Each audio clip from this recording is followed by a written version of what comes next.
Welcome back. So Seventh-day Adventists are wrong about prophecy. I used to be a Seventh-day Adventist for 4 years. I followed them religiously. Okay, I really believed in the prophet Ellen White. I thought she was a real, true prophet of God and that she was given special information about the end times and the mark of the beast. Seventh-day Adventists believe that they know what the mark of the beast is, where all other Christians don't know or they argue about it. The truth is we don't know what the mark of the beast is. God has not seen it fit to put it in the Bible, nor has Paul ever mentioned the mark of the beast once. You would think if the church, which is us, needed to know what the mark of the beast was, maybe Paul would have mentioned it, maybe God. No, definitely God and Paul would have given it to us, right? He would have warned us. But the church is not here for the tribulation, hence we don't need to know what the mark is.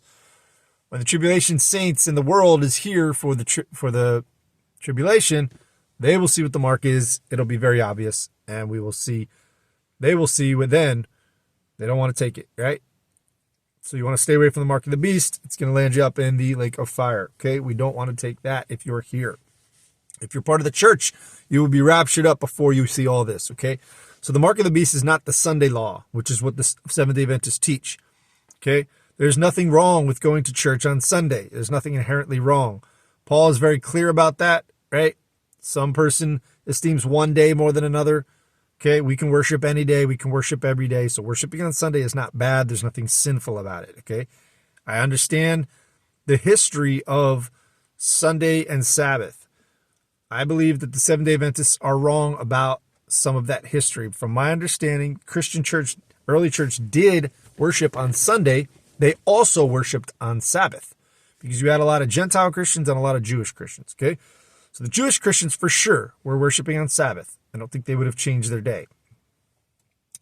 And the Gentile Christians perhaps did meet on Sunday. There is some information about that, okay, in the Didache and history of the Christian church.